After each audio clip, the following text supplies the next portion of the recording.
So in today's video, we are going to be talking about some awesome perk builds that you can run in Dead by Daylight to amplify your gameplay. Kings and queens, welcome back to the channel. I hope you're all having a fantastic day and doing well. And in today's video, we're going to be talking about some awesome perk builds you can run for your survivor and killer in Dead by Daylight to ensure your survival. Before we jump in, you guys know that I've been struggling with my sleep and that has been hindering me making some videos at times as well as streaming, and honestly it's been a real pain. So recently I did a lot more research and found out that this is mainly caused from us spending way too much time looking at our screens. And as you know, someone like me, I play a lot of video games every single day, staring at these monitors long hours editing, and it really doesn't help because of the amount of blue light that these devices actually provide on your eyes. This can seriously damage your eyes, especially for people like us that spends hours and hours every single day on the computer. As I mentioned, this can give you troubles with sleeping, and on top of that, you can get headaches, you can get itchy eyes, and much more painful things. So recently, I got these GMG performance glasses that actually help so much in acting as a shield to combat blue light. Now, I actually use this for my streams and when I'm editing and everything like that, and it helps so much with eye strain, it keeps me concentrated, and it helps so much when it comes down to falling asleep late at night, which is one of the biggest issues that I've been having. So right now I'm wearing the GMG optimizer, but they also have some really amazing frames that you guys can take a look at too. I personally love the design of these, and they help so much when it comes down to my day-to-day, and I highly encourage you guys to check them out for yourself. In fact, there's a huge deal going on right now for the next 48 hours that offers you 40% off of your purchase. That's right, that's almost half off of your entire purchase. So again, if you are interested, click on the link in the description and take a look at them, and I'm sure you guys will be able to see the difference. Alrighty, let's go ahead and jump on into this and talk about some of the builds that you guys can use that will help you so much. The first thing that we have on the list is survivor build. So we're going to run you down with two different survivor builds. The first one's just going to be a in-your-face type of build. That's going to be if you want to be chased by the killer a lot, or if you do get chased by the killer a lot, to pretty much ensure your survival. So let's jump on into it. The number one most important perk, or type of perk I should say, to get on your character is an exhaustion perk. This is a must and a go-to when it comes down to playing the game, as they're the strongest perks in the game.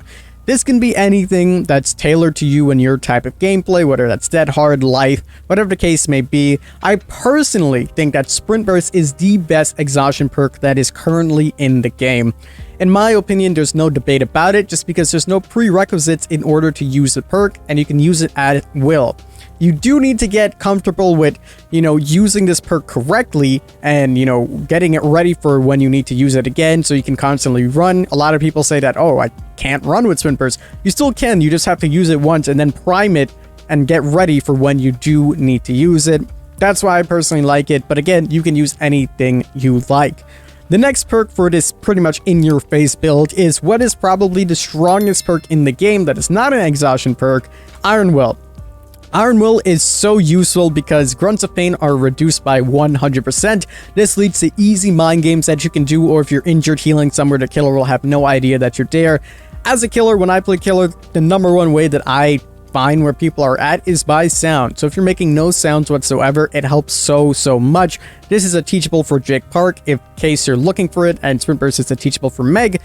These are two fantastic perks right off the bat to run. Obviously, we got two more perk slots to fill, and realistically, you can alternate what type of perks you want to run in here, but for this build specifically, I like to run Adrenaline. Adrenaline is a fantastic perk, another Meg teachable, and this instantly heals you towards the end of the game as soon as the last generator is popped. You also get a big haste movement speed, and believe it or not, this helps you more times than it doesn't. You might think that, hey, I'm not going to make it to the end of the game, or what are the chances that Adrenaline's going to work? Trust me, Adrenaline makes for fantastic plays. When you get to the end of the match and there's a lot of dead zones, or the killer's chasing you, or you're on the floor, or you're injured, being instantly healed is such a big improvement, and you also get that huge speed boost. So if the killer is chasing you, you can manage to escape them. You also heal that health state so you can run even longer, and sometimes it guarantees your survival.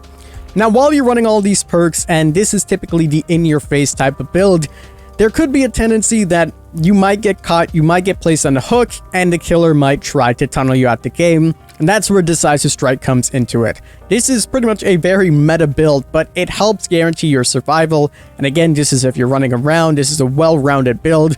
It basically protects you if you get on the hook and you're being tunneled with Decisive Strike. You all know how Decisive Strike works. It is a Laurie Strode perk. If you don't know how it works, basically if you're hooked and you get pulled off, you have 60 seconds. If the killer decides to down you before you do any of the following actions that you can see there, you will have a skill check. If you hit it, the killer will automatically lose you. It is fantastic. Combining that with Adrenaline to make for some amazing plays towards the end game. Iron Will so the killer can never hear you. And finally, Sprint Burst, and makes for a fantastic build. And this is one of the best builds that you can run for Survivor. Now, the next fantastic perk build still utilizes Sprint Burst and Iron Will because, again, Exhaustion perks and Iron Will are some of the best perks that you could get into the game. But this one is going to be a little bit more different. This one's going to be more of if you're trying to be stealthy and if you're trying to be a team player. This is going to help you in every single aspect. The first perk on the list is Borrowed Time. Borrowed Time is a fantastic perk.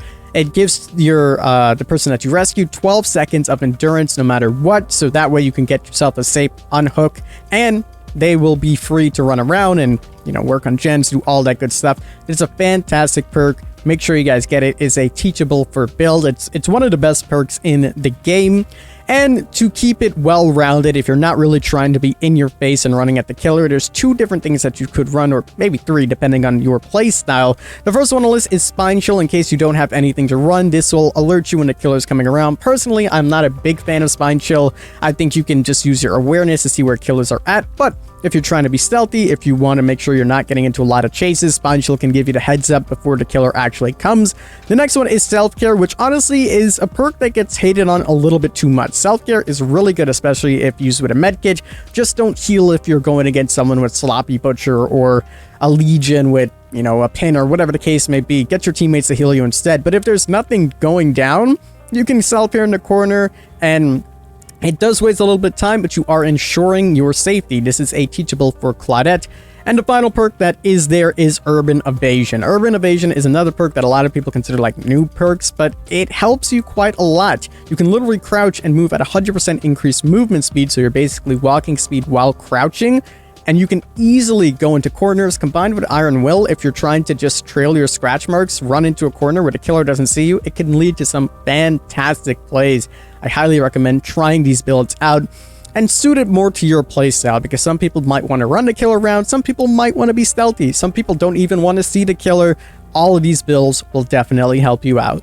Alrighty, it's time to talk about the flip side, the killers. There's two perks off the bat that you should pretty much always run on killers. Now, every killer is different, unlike survivors, so there's different perks that might benefit a specific killer, but I'm going to try to give you a well-rounded perk build that can pretty much work for every single killer. The first perk that we have on the list is Corrupt Intervention. Everybody likes extra time, and one of the biggest problems for these slower moving killers is that you can't manage to get enough map pressure at the beginning of the game, which just leads you to losing very quickly. Corrupt Intervention can pretty much prevent that if it all comes down and you play your cards correctly. 3 generators at the start are blocked up for 120 seconds. This is a Plagues perk, so you can unlock the Plague, grab her perk, and then teach it to your other killers.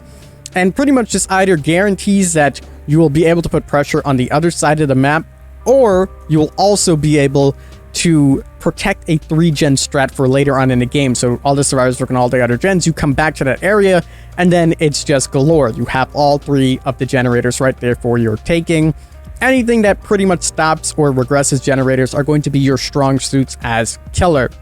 Now, Barbecue and Chili is typically a perk that I would put on here, but this is only for points. So if you're not looking for points, it doesn't really have too much upside besides letting you know where survivors could be. So if you're trying to go across the map and you're playing a high mobility killer, this is really good. But a lot of people tend to not do that. We'll talk about that in a secondary build.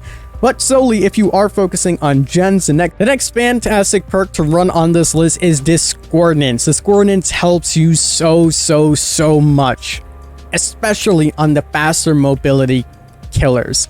At 128 meter range, if any or multiple survivors are working on the generator, you will know, and their auras will be shown for 4 seconds of the generator, that is, not the survivor. So you will know what generator is being worked on. You don't want survivors grouping up and working on generators. Combining this with something like corrupt intervention has extremely good synergy, because now if you're taking a look at all your 3 generators that are corrupted, you instantly know, all right, there's at least 2 survivors right here on this generator. It works perfectly. Again, it works better on the faster mobility killers because you can get to that position way faster and start putting the pressure on.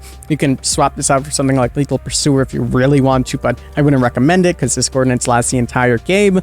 And it's a really good perk. That is a teachable for the Legion, by the way, in case you were curious. Now, a lot of people might opt in to run something like Ruin and Undying or anything along the lines like that. Personally, I am not in favor of that just because Ruin can get cleansed and then there really isn't anything that you can do. I like perks that pretty much guarantee you getting that perk to work. And that's why Pop Goes the Weasel is my absolute favorite perk to run. This is a guarantee every time you hook a survivor to be able to regress any generator by 25%. Now, you only have 45 seconds to do this, but it's quite easy to find a generator that's being worked on. And late game, this is a killer. If survivors have so much progress on a generator and you run over there after hooking someone and kicking it, it is like a kick while they're down. It is so powerful and so strong, and if they decide to touch a generator again, you can pop it again and get 50% progress regress on that generator, giving you so much time. The most beautiful thing about this perk is you get rewarded for playing good. So Pop Goes the Weasel, the Clown Teachable, is up there. And the final perk that I have on a list for you guys is Sloppy Butcher. Sloppy Butcher is fantastic if you're using your main weapon to attack other survivors. This doesn't work if you're going to frenzy someone or throw a hatchet or anything like that. You have to hit them with your main weapon. It is fantastic. It gives survivors the hemorrhage status effect, which considerably increases the bleeding frequency, and it also makes it so that when they're healing, it takes a lot longer. This helps you because they're going to be wasting time healing, and if they choose not to heal, you'll be able to knock them down really quickly. So all around, this is like a massive slowdown build that will buy you as much time as you need, which is exactly what you need as killer. And if people are trying to work any faster, you will know exactly where they're at. So you have Corrupt to stop the gens at the start. You have Discordance to know exactly where they're at all times. Pop, where when you catch them, you can actually get rewarded with this, and Sloppy Butcher to ensure that they take a long time to heal. Now, I will give you 2 separate killer perk builds. You don't have to run something like Sloppy if you don't want. If you're playing like a different type of killer, you could run something like Save the Best for Last. If you're running an M1 based killer like Trapper, Wraith, anything along the lines of that. You don't have to run Pop Goes the Weasel. Obviously, you can run Ruin. You can swap anything basically in this 4th perk slot. Barbecue and Chili, A Nurse's Calling. These are all fantastic perks that you could put in there. Again, every killer has specific builds that really benefits them, like you can run Enduring and Spirit Fury on certain killers, Brutal Strength, whatever the case may be. But if you're just looking for a nice all-around build that can pretty much work for any killer on the list, your build is right there. And again, you can swap the 4th one around, but realistically, I would keep it to Sloppy Butcher because I think it is absolutely fantastic and will help you so much when it comes down to your games. But my friends, that is pretty much this video done about the awesome builds that you guys can run yourselves in the game. Please let me know what you guys think down in the comments below. What type of builds would you guys run? And if you guys do enjoy this video, we might make another one talking about specific builds for all of the killers. As I said, there's certain perks that help killers a lot more than normal. So if you guys would like to see that, let me know in the comments below. But that's going to do it for me. I hope you guys did enjoy. As always, I'm the King. I did my crown to you guys, and we'll see you in the fog.